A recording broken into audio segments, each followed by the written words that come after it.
Parashat Truma. Después que terminamos de leer la Parashá de Mishpatim, comenzamos en la Torá a estudiar la construcción del Mishkan, o sea, la construcción del tabernáculo. Y para este efecto, la Torá nos va a presentar todos los elementos, los materiales necesarios para la construcción del Mishkan. Y así comienza nuestra parashá con Vaidaber a Hashem el Moshe Lemor, y habló Hashem con Moshe y le dijo: Daber el Bnei Israel, habla a los hijos de Israel, Vaikhu li truma, y van a traer para mí una truma, o sea, un presente, una donación, me'et kol ish asher idvenu libo, de cada persona cuyo corazón le haya dado a ser generoso. Tikhu et trumati, de allí van a tomar este presente mío. Y aquí comienza la Torá a relatarnos cuáles son las trumot que hay que traer, que son metales preciosos, Zahav, que es Nehoshet. Después hay que traer elementos del Hay, o sea, del mundo de los seres vivos, que son lanas, cueros. Después del mundo vegetal se traen aceites y se traen especies, para terminar en el mundo del domem, en el mundo de las piedras, y allí hay piedras preciosas que se traen también para construir el Mishkan. Todas estas especies, todos estos elementos se conjugan precisamente con las maderas de acacia que van a ocupar para la construcción del edificio mismo del Mishkan. Como dijimos, al terminar la Parashá de Mishpatim, que es como una especie de recuento general de todas las alajot, de las principales alajot, de las principales leyes que van a regir la conducta de una persona con otra dentro de la Torá, y después desarrollada en la Mishnah, en la Gemarot y en toda la legislación judía, ingresa la Torá a relatarnos la construcción de un santuario para Kadosh Baruj Hu, que ese santuario se llama Mishkan, para lo cual, como dijimos, se tienen que traer donaciones que vienen a partir de toda la Metziut, de toda la realidad, o sea, de todos los mundos en los que se divide la realidad, que son el mundo de los seres vivos, como son las lanas, los cueros, el mundo de los seres vegetales, como son los aceites y las especies, el mundo de los seres minerales, que son metales preciosos y también piedras preciosas. Obviamente incluyendo las maderas de acacia que van a servir para la construcción del edificio.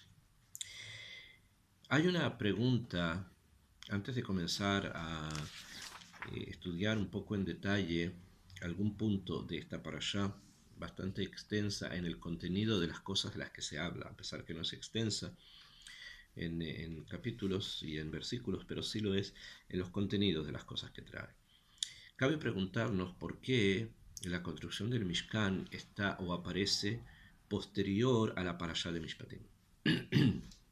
Entendemos que la entrega de la Torá fue algo primordial y necesario, y que gira en torno a muchas ideas de la presencia de Hashem Yitbaraj, de la teofanía delante de Kadosh Baruj Hu, para que a Kadosh Baruj Hu pueda presentarse en la manera que lo hizo delante de Am Israel, y Am Israel esté delante de Hashem y puedan recibir esa Torá de una manera pactada, como un pacto.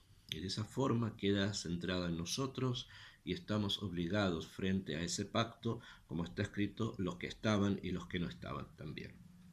Eso es comprensible, o sea, es parte de un proceso. Sin embargo, inmediatamente después de ese momentum, más bien dicho en latín, como un momento especial, tendría que haber aparecido justamente el espacio sagrado en el cual se iba a desarrollar toda la vida de Israel. Sin embargo, como vemos después de Matan Torah, aparecen toda una serie de alajot en Parashat Mishpatim, juicios, referentes a la vida cotidiana, en especial a las relaciones de una persona con otra. y solamente después de allí vemos la sacralidad del espacio a través de la función del Mishkan, de su construcción. Entonces obviamente cabe preguntar por qué aparece el Mishkan, el espacio sagrado en el cual supuestamente va a estar el Sanedrín, o sea, van a estar los jueces, se va a juzgar. ¿Por qué aparece después de la dictación de las leyes? Tendría que haber sido primero un lugar y en ese lugar se dictan las leyes. Simplemente a nivel más lógico, ¿no? Sin embargo, acá hay un punto en especial que es muy importante meditar dentro de la Torá de Israel, y es lo siguiente. El espacio como espacio sagrado, representa dentro de la Torá una metziot, una realidad que es tal en tanto si se hace o si se desarrolla dentro de ese espacio la Kedusha. O sea, un lugar es sagrado, un lugar es más sagrado que otro dentro de la naturaleza y de la realidad lo es así. Y el Mishkan lo es. Sin embargo, lo es porque allí hay algo que se produce. El Mishkan además en el desierto era portátil, estaba en un lugar, después se llevaba a otro. Esto quiere decir que había dentro de ese Mishkan una Kedushá porque en ese Mishkan algo se realizaba, algo se hacía. Y era justamente todo el trabajo de los Korbanot, que vamos a estudiar también en el próximo libro, pero además también las situaciones de juicios de unas personas con otras, que el Sanedrín, o sea, los ancianos, se sentaban cerca del Mishkan a realizar todos los juicios. Por lo tanto, si vamos a consagrar un lugar especial, lo tenemos que hacer en la perspectiva de que este lugar especial tiene una función. Y la función del Mishkan como una función de culto, o sea, de sacrificios a Kadosh Baruj Hu, es obviamente el eje central. Pero hay otro eje más, hay otro círculo más que gira en torno al Mishkan, que es el tema del juicio, o sea, de dilucidar problemas de unas personas con otras para encontrar una buena solución. ¿Por qué? Porque la paz social, porque la posibilidad de encontrar un acuerdo social, un contrato social, el lenguaje de los filósofos franceses, se da cuando existe una equidad, cuando sabemos que si alguien nos hizo alguna injusticia, eso va de alguna manera a ser corregido y no va a quedar impune. Cuando esto es así, entonces la persona siente que está dentro de una sociedad, que esta sociedad es equitativa, justa y espiritualmente solvente.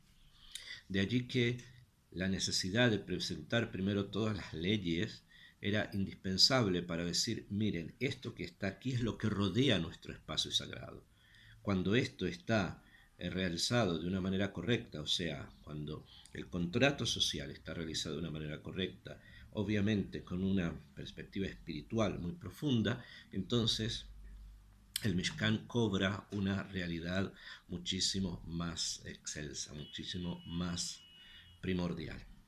De allí que esté primero Mishpatín y después vemos que aparece la parashá del Mishkan. En la parashá del Mishkan tenemos un pasuk que los sabios han considerado un pasuk difícil por el mensaje que expresa y por la dificultad de entender cuál es el mensaje, o sea, qué es lo que está diciendo el pasuk. El pasuk dice en el Perek Havhei, en el capítulo 25, en el versículo 8, dice: Be'asuli mikdash beshahanti betoham. Be'asuli harán para mí mikdash, un santuario, se refiere al Mishkan, beshahanti betoham, y voy a habitar, voy a residir betoham, adentro de ellos. La pregunta bastante simple es que el Mikdash es uno solo, Beazuli Mikdash, y harán para mí un santuario, el santuario es uno solo. Entonces, ¿por qué dice después y residiré dentro de ellos, como si los santuarios fuesen más de uno? E incluso que vayamos a pensar que estamos hablando del Mishkan, del templo, primero, y del segundo templo, del tercer templo, amén. De todas formas, es el mismo santuario. No es que estemos hablando de santuarios distintos. Es la misma perspectiva, con los mismos símbolos, con las mismas estructuras, con la misma sacralidad del espacio del que se está hablando. Entonces, no cabe decir que haya más de uno. A nivel físico sí, pero no en el nivel concreto de la idea. Por lo tanto, no cabe decir y voy a habitar dentro de ellos si es que la intención fuese varios templos, sino que estamos hablando de una sola entidad.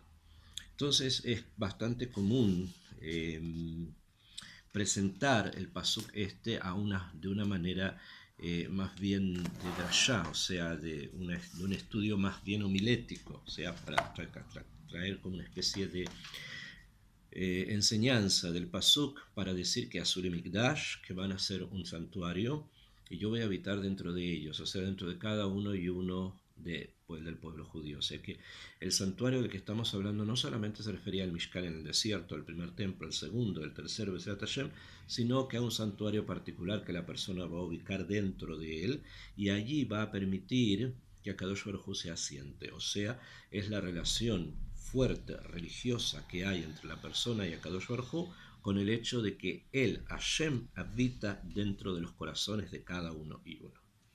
Y eso coincide también con el principio de la parashá, Kol Ish Asher Yitven Olivo, cada persona que su corazón le haga ser generoso, o sea que dentro del corazón de las personas, dentro del corazón del pueblo, habita la presencia de Akadosh Baruj Hu. Esta es la forma de estudiar una cierta perspectiva ética o más bien de ashkafati, de pensamiento sobre la relación de Hashem con su pueblo. Pero esto es más profundo aún. A pesar de que lo podemos estudiar y entendemos que es algo muy valioso, también a nivel ético, muy valioso, tener a Kadosh Baruj Hu dentro implica muchas cosas a muchos niveles, pero hay algo bastante más profundo también en esa perspectiva del estudio. Está escrito en el libro que se llama Megalé Amukot. Megalé Amukot lo escribió Rabbi Natan Shapira, de los grupos conocidos como Hasidei Ashkenaz. Estamos hablando mucho antes del Baal Shem Tov, no sé si mucho antes, pero por lo menos un par de generaciones antes de la aparición del Baal Shem Tov y del Hasidismo, existían grupos particulares de personas que se dedicaban a estudios cabalísticos más profundos. Y estas personas son conocidas como Hasidei Ashkenaz. Los Hasidim, o sea, las personas que se dedicaban a estudios que iban más allá de lo que normalmente las personas hacen, en Ashkenaz, o sea, en el centro y en el oriente de Europa. Y él describe lo siguiente con respecto al pasuk. Él hace la misma pregunta que vamos a hacer, que es una pregunta común. Dice, Be'asuni mikdash ve'shachanti betoham. Y harán para mí un templo, un santuario, y yo habitaré dentro de ellos, residiré dentro de ellos. Haikra Kashia de la Seifa Beisha. Este pasuk es difícil porque obviamente no es lo mismo la Seifa que la Reisha. La Reisha es la primera parte del pasuk, dice, van a ser para mí un mikdash, y la Seifa, y habitaré dentro de ellos. Y entonces no coincide, eso es lo que él quiere expresar. Ubezoar metaretz. Y trae inmediatamente el Zohar sobre el pasuk este, que el Zohar explica lo siguiente. Dice, Mishkan begematria shim mem ain. Mishkan, la palabra Mishkan es en gematria shin mem ain, o sea, shim es 300, ain 70 y mem 40, o sea, 410, ¿no? Y la palabra Mishkan también suma esa cantidad. Mishkan, la Mem 40, la Shin 300, la Haf 20, o sea, 300, 40, 50, 60, y tenemos la Nun Sofit 50, o sea, tenemos también 410. Shehu Sod Shiur Koma. Y esto es el Sod de lo que se conoce como el Shiur Koma. ¿Qué es Shiur Koma? Entre los sabios cabalistas, basados en el libro del Zohar, especialmente en la Hidra Zuta, que es el relato que hace Rabbi Shimon Bar Yochai de los misterios de la Torá el día en que él fallece, que es Lag BaOmer, y por lo tanto es costumbre leer la Hidra Zuta en Lag BaOmer. Allí Rabbi Shimon Bar Yochai relata en forma mística y simbólica a Kadosh Baruj Hu como si fuese un macántropos, como si fuese un hombre gigante. O sea que tiene ojos, que tiene cuerpo, que tiene manos, etc. Es un relato simbólico de la forma en que Akadosh Baruj Hu se manifiesta en el mundo, no en el Ein Sof, sino en la manifestación, o sea, después del Tzimtzum. Y esa descripción se conoce en Cábala como Shiur Komá, o sea, como el Shiur, la cantidad de la Komá, de la altura de la divinidad, de cómo Hashem se manifiesta en su mundo a través de un Shiur, o sea, de unas cantidades. Los ojos implican una cantidad de energía que hay en el mundo. Los oídos de Kadosh Baruj Hu, entre comillas, implican una cantidad de energía que se aplica en el mundo, y así el cuerpo, las manos, los pies, etc. Por lo tanto, y este Shiur Komá justamente se expresa a través del número 410. ¿Por qué? Entonces explica al Hei Halakim Nechlak Amishkan. El Mishkan se divide en 5 partes. Behen Ha'adam al Hei Halakim.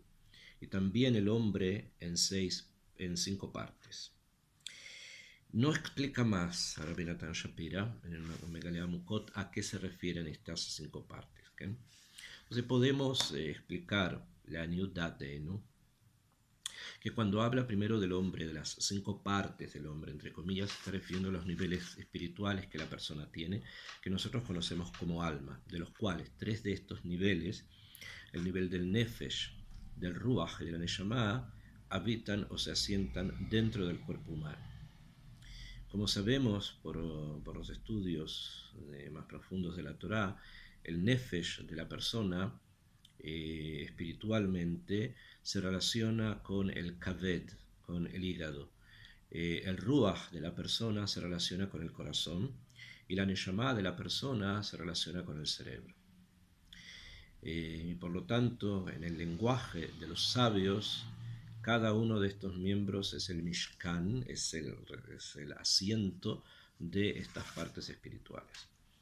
Desde el punto de vista de las explicaciones de estos niveles del mundo espiritual humano, el Nefesh implica o expresa todas aquellas relaciones espirituales relacionadas o correlacionadas con la fisiología humana, o sea, con todo el aparato biológico humano. Tiene su contrapartida espiritual en el Nefesh.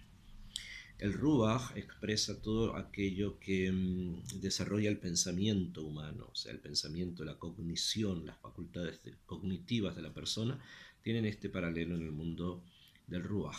Y todo aquello que se relaciona con las perspectivas religiosas de la persona, o sea, la forma en que la persona se conecta con lo superior, con lo trascendente, está expresada espiritualmente con la Neshama.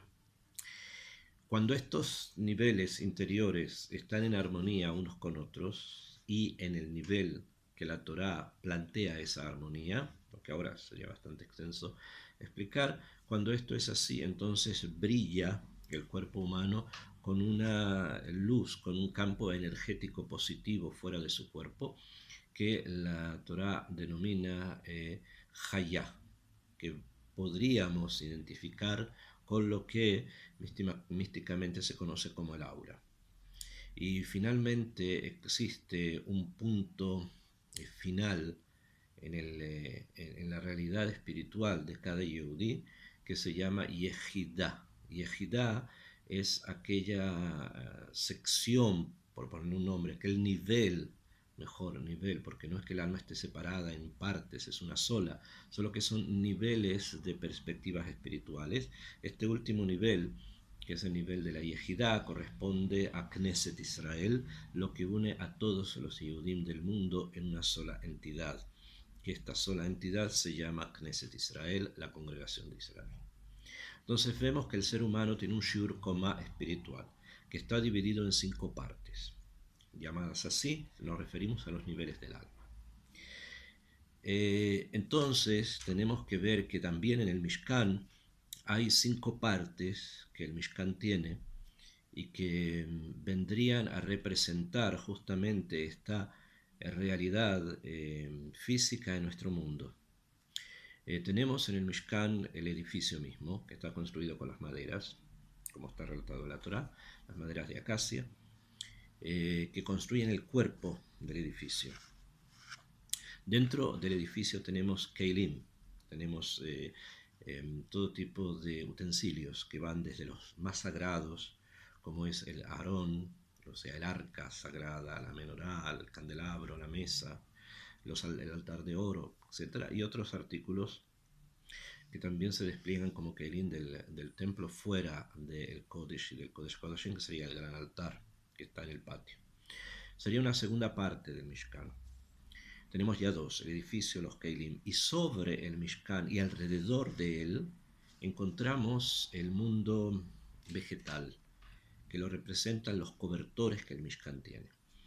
El Mishkan tiene 3 cobertores, se cubre con 3 telas gruesas que están tejidas a partir de lanas que fueron teñidas con diferentes colores y bordadas de una manera humanutí artística muy pero muy compleja, con muchísimos misterios de la realidad introducidos en estos cobertores. Son 3, entonces tenemos 3 más los Keilim del Mishkan más el edificio 5. Esta forma de estudio, que a pesar de que no está descrito en el libro en el Magalía Mukot del Jajam de Rav Shapira, sin embargo podemos comparar así que el ser humano en sí es un Mishkan, así como el Mishkan en sí es un ser humano.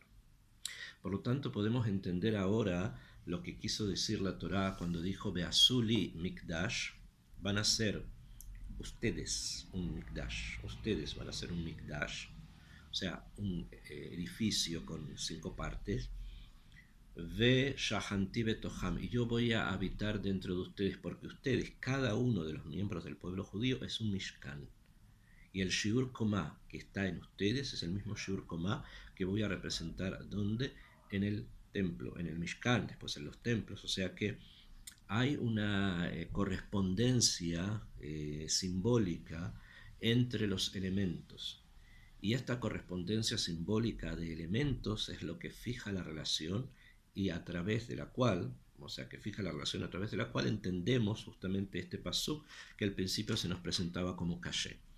O sea, que más allá de la explicación emotiva y obviamente también musarí, ética, importantísima del hecho de tener la presencia de Kadosh Baruj Hu dentro nuestro, hay algo que nos une a Hashem a través del Mishkan de una manera mucho más real, que es el hecho de que cada Yehudí es un Mishkan, cada Yehudí tiene dentro de sí un Shiur Komá, tiene una estructura espiritual, que esa estructura espiritual está representada en el templo.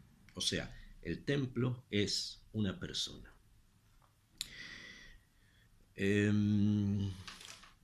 También Rabbi Natan Shapira agrega que podemos estudiar, tal vez en otro kibun, la relación que hay entre el templo y el ser humano a través de la cantidad de años que estuvo el templo construido. En el pasuk dijimos Beazuli Mikdash Beshahanti Betoham. Beshahanti Betoham. La palabra Shahanti significa en hebreo residí. Y la podemos dividir en 2 partes. Podemos decir Shahan, o sea, residió, que la presencia de Hashem, HaKadosh Baruj Hu residió. La terminación Ti, Tav y Yud es 410, otra vez el Shiur Komá. Y 410 es la cantidad de años que duró el primer templo. El primer Beit HaMikdash duró construido 410 años. En cambio, si nosotros tomamos de la palabra Shahanti la letra Shin, la letra Nun y la letra Yud, o sea, Sheni significa segundo, estamos hablando del segundo templo, las letras que nos quedan es la letra Hav, que vale 20, y la letra Tav, que vale 400, o sea, 420. Precisamente 420 años es la cantidad de tiempo que duró el segundo templo. O sea que en la palabra Shahantí están presentes los dos grandes templos de Am Israel, el primero y el segundo. Y hay acá una enseñanza mayor que simplemente las gematriot, que ya son importantes y profundas, para indicarnos que la presencia de Hashem Itbaraj estuvo en el primer templo y en el segundo templo, de maneras distintas, pero estuvo presente. Y esto nos hace reflexionar sobre, obviamente, la venida de nuestro tercer templo. Discusión entre algunos jajamim si el tercer templo va a bajar construido del cielo, Banui umeshuchlal min hashamayim, o va a ser construido por manos humanas. Rashi, en un lugar en Masejet Sukkah, basado en Midrashim, opina que el Bet HaMikdash va a bajar Banui umeshuchlal min hashamayim, va a bajar construido del Shamayim. A pesar de eso, Am Israel va a realizar algún tipo de peulá o actividad para terminarlo, completarlo, y va a ser su participación en el tercer Bet HaMikdash. Mientras que hay otras opiniones que relacionan eso con Maimónides, con el Ramban, opinan que el tercer Bet HaMikdash va a ser construido por manos humanas. En ambos casos no es necesario que sea el Melech HaMashiach que lo haga, puede hacerlo el pueblo judío mismo. Y Akadosh Baruj Hu va a sentar su Shejinah en el tercer Bet HaMikdash, según una opinión, que el pueblo lo construya, Hashem posa su Shejinah, sí, baja min hashamayim, la Shejinah baja junto con el Bet HaMikdash, ya sea en un caso u otro. Esto es una profecía positiva que fue entregada a Israel y por lo tanto, como sabemos, según las reglas de la Nebuá, es algo que se va a cumplir. La metziut de un templo es algo que es muy difícil de poder entender porque Am Israel hemos perdido la sensibilidad de lo que eso significa.